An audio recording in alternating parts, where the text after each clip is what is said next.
পশ্চিমবঙ্গের পরিযায়ী শ্রমিকদের উপরে যে হামলা লাগাতার হচ্ছে ভারতবর্ষের বিভিন্ন রাজ্যে, তার মধ্যে একটা উড়িষ্যা।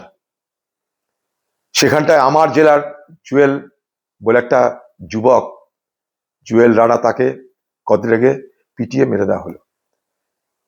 গতকাল আবার মুর্শিদাবাদের সাগরদিঘির ছেলে উড়িষ্যা থেকে ছত্তিশগড় যাচ্ছে, পিটিয়ে আগুন ধরিয়ে দেওয়ার চেষ্টা করা হলো। সে মৃত্যুর সঙ্গে লড়াই করছে। আমি আগামীকাল উড়িষ্যা যাব। পরশুদিন সকালে উড়িষ্যার সম্বলপুরে সেখানকার পরিযায়ী শ্রমিক যারা মুর্শিদাবাদের এবং যারা বাংলার আছে তাদের সঙ্গে দেখা করব এবং তাদের বিষয়গুলোকে নিয়ে দরকারে উড়িষ্যাতে আন্দোলন করব। এত বড় কথা বলে গেলাম। উড়িষ্যায় বাঙালি এবং বাংলার পরিযায়ী শ্রমিকদের উপর নির্যাতন বন্ধ করতেই হবে। আমি এই মর্মে রাজ্যপালের সঙ্গে কথা বলার চেষ্টা করেছিলাম। রাজ্যপাল, তার আমি সাক্ষাৎ চেয়েছিলাম, কারণ তিনি পশ্চিমবঙ্গের রাজ্যপাল, তারও জানা উচিত।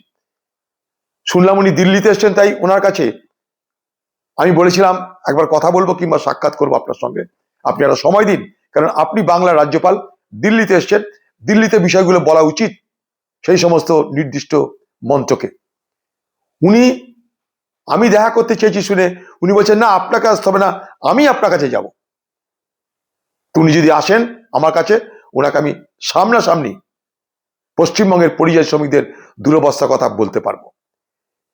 তাই 4 তারিখে সকাল 10টায় সোনাপল্লী, সম্বলপুর, সেখানে মুর্শিদাবাদের এবং বাংলার যে সমস্ত পরিযায়ী শ্রমিক আছে তাদেরকে আসতে বলেছি। এক জায়গায় জড়ো হবে তারা, সেখানটায় আমিও যাব।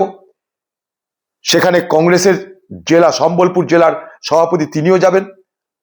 আমরা তাদের সঙ্গে আলোচনা করে আগামী দিনে তাদেরকে কি করে উড়িষ্যায় রক্ষা করা যায় তার রূপরেখা তৈরি করার ব্যবস্থা করব এবং উড়িষ্যাতেই আগামী দিনে আরো বড় আন্দোলন করবার চেষ্টা করব। বাংলায় যারা যারা কংগ্রেসের নেতা ওয়ার্কার আছে, যদি সম্ভব হয় তারাও যেন সম্বলপুরে চলে আসে। সবাই মিলেই আমরা সেখানটায় তাহলে তাদের কথা শুনতে পারবো, জানতে পারবো। কেউ যদি সুযোগ পায় তারাও যেন চলে আসে।